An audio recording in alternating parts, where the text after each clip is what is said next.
दोस्तों, कभी भी आप ना कहीं भी हो अपना आत्म मूल्यांकन करते रहिए। अगर अपने को मूल्यांकन नहीं करेंगे ना तो समझ लीजिए आप पतन के रास्ते पे जा रहे हैं। अपने को टाइम टाइम पर अपना मूल्यांकन करते रहिए। हमारा क्या कैसा हम हैं, हमारे में कैसे अपग्रेड कर सकते हैं, अच्छा ही चीज कैसे ला सकते हैं, तभी अच्छा है सर। उस पर एक प्रस्तुति है। एक बार एक आदमी पैसा निकलवाने के लिए बैंक में गया। बैंक में पैसा निकलवाने के लिए गया। जैसे ही कैशियर ने पेमेंट दी, वो व्यक्ति क्या हुआ, चुपचाप अपने बैग में लिया और चल दिया। उसने 40,000 रुपए निकाले थे। उसे पता था कि कैशियर ने गलती से 60,000 रुपए उसे दे दिए हैं, लेकिन उसने यह आभास कराते हुए कि उसने पैसे गिने नहीं, कैशियर की ईमानदारी पर उसे पूरा भरोसा है, और चुपचाप पैसा लेकर चल दिया। मालूम है उसने ज्यादा पैसा दिया, लेकिन वो कैशियर की ईमानदारी पर उसने वो दिखाया कि कैशियर की ईमानदारी पर पूरा पैसा रखा, वो चुपचाप चल दिया। उसमें उसका दोष था या नहीं था, लेकिन पैसे बैग में रखते ही 20,000 अतिरिक्त रुपयों को लेकर वो अपने मन में उधेड़ बुन उसकी शुरू हो गई। जैसे उसने 20,000 रुपया एक्स्ट्रा रखा ना, उसके मन में उधेड़ बुन चालू हो गई। एक बार उसके मन में आया कि ये जो एक्स्ट्रा पैसा है उसको वापस जाकर कैशियर के दे दूं। और लेकिन दूसरे पल उसने सोचा, जब मैं गलती से किसी को अधिक पेमेंट कर देता हूं, कौन मुझे लौटाने आता है। ज्यादा पेमेंट कर दिया लेके चला जाता है, कौन हमको लौटाने आता है। बार बार मन में आया, पैसे लौटा दूं, पैसे का लौटा दूं। लेकिन हर बार उसके दिमाग में कोई न कोई बहाना आता था, कोई न कोई कारण दे देता था। उन पैसे न लौटाने का उसके दिमाग में चलता रहता था। लेकिन इंसान के अंदर सिर्फ दिमाग ही नहीं होता, उसके दिल और अंतरात्मा भी होती है। ध्यान रखिए सर, इंसान के अंदर केवल दिमाग तो नहीं होता, केवल उसके अंदर दिल होती है, अंतरात्मा की आवाज होती है, जो रह रहकर उसके अंदर से आवाज आ रही थी, तुम किसी की गलती का फायदा उठा रहे हो। फायदा उठाने से तुम चूक नहीं रहे हो किसी गलती की, और ऊपर से ईमानदार होने का तुम ढोंग रच रहे हो कि मैं ईमानदार हूं, कैशियर ने पैसा दिया मैं रख लिया बिना काउंट किए। क्या यही तुम्हारी मानवता है। उसकी बेचैनी बढ़ी जा रही थी। वो रास्ते जा रहा, उसकी बेचैनी बढ़ी जा रही थी। अचानक ही उसके बैग में से 20,000 उसने निकाले और जेब में डाल करके बैंक की ओर चल दिया। उसने 20,000 रुपया निकाला और उसने जेब में डाला और बैंक की ओर चल दिया। उसकी बेचैनी और तनाव कम होने लगा। तब जब बैंक को जाने लगा तो बेचैनी और तनाव कम होने लगा उसका। वो हल्का और स्वस्थ महसूस अनुभव करने लगा। वह कोई बीमार घोड़े थोड़ी ही था। वो बीमार थोड़ी था, थोड़ा सा कि बीमार था, उसके स्वस्थ महसूस कर रहा है।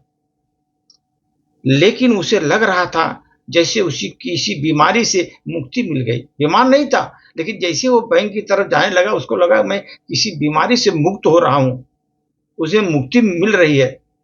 उसके चेहरे पर किसी जंग को जीतने की प्रसन्नता व्याप्त थी। कोई बड़ा चीज, बहुत जंग जीत लिया उसने, ऐसा मन में उसको एक भावना हुई।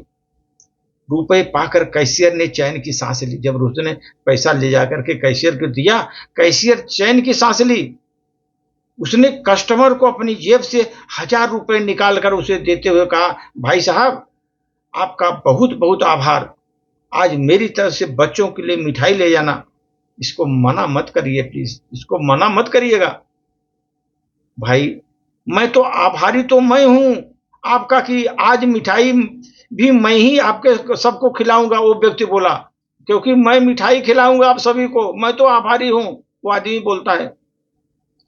कैशियर ने पूछा, भाई आप किस बात का आभार प्रकट कर रहे हो, किस खुशी में मिठाई खिला रहे हो। उस व्यक्ति ने कहा, आभार इस बात का, 20,000 के चक्कर में मुझे आत्म मूल्यांकन का अवसर आपने दिया, आत्म मूल्यांकन का मुझे अवसर प्रदान किया। वो बड़ी चीज है, उसके लिए मिठाई खिला रहा हूं। आपसे एक गलती न होती तो मैं तो द्वंद्व में फंसता और न ही उसे निकल पाता। लोभ वृत्ति पर मुझ पर काबू कर लेती। और बड़ी मुश्किल का काम था। घंटों के द्वंद्व के बाद मैं जीत पाया इस अवसर को, ये दुर्लभ अवसर को घंटों के द्वंद्व के बाद मैं जीत पाया इस दुर्लभ अवसर को, इसलिए मैं आपका आभार प्रकट करता हूं। मित्रों, कहाँ वो लोग हैं जो अपनी ईमानदारी को पुरस्कार और प्रशंसा पाने का अवसर नहीं चूकते, और कहाँ वो लोग हैं औरों को पुरस्कृत करते हैं। वो पुरस्कृत कर रहे हैं दूसरे को। ईमानदारी का कोई पुरस्कार नहीं होता दोस्तों, अभी तो ईमानदारी स्वयं में एक बहुत बड़ा पुरस्कार है। अगर आप ईमानदार हैं, स्वयं में एक बहुत बड़ा पुरस्कार है। लोभ पर काबू पाना कोई सामान्य बात नहीं है। लोभ पर काबू पाना कोई सामान्य बात नहीं है। ये अवसर भी जीवन में सौभाग्य से ही मिलते हैं। अतः दोस्तों, कुछ ऐसे अवसर को आप गंवाना नहीं चाहिए। आपको तो उत्सव मनाना चाहिए कि आपका अंदर लोभ पर अपने काबू पा लिया, उसका अवसर का आपको उत्सव मनाना चाहिए। ये सब ध्यान रखिए सर। बुद्धि सबके पास है, कोई आदमी ऐसा नहीं कि बुद्धि नहीं। सब जितने भी मानव है सबके पास बुद्धि है। आप चालाकी करते हैं या ईमानदारी करते हैं, ये आपके संस्कार पर डिपेंड करता है। आप चालाकी कर रहे हैं या तो ईमानदारी कर रहे हैं, आपके संस्कारों पर निर्भर करता है।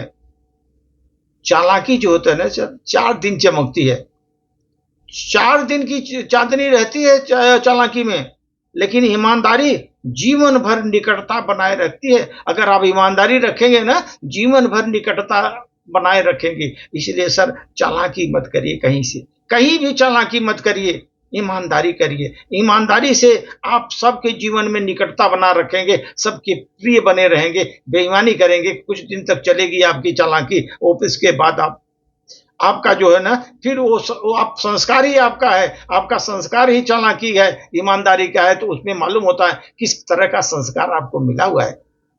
अगर आपको चालाकी का संस्कार मिला है तो आप ये समझ लीजिए किसी 4 दिन की चांदनी रहेगी, लेकिन ईमानदारी का संस्कार मिला तो आप जीवन भर आपको हर चीज, हर जगह निकटता बनाए रखेंगे। सबके आप जो है बहुत चाहते बने रहेंगे, चहेते बने रहेंगे सबके। धन्यवाद।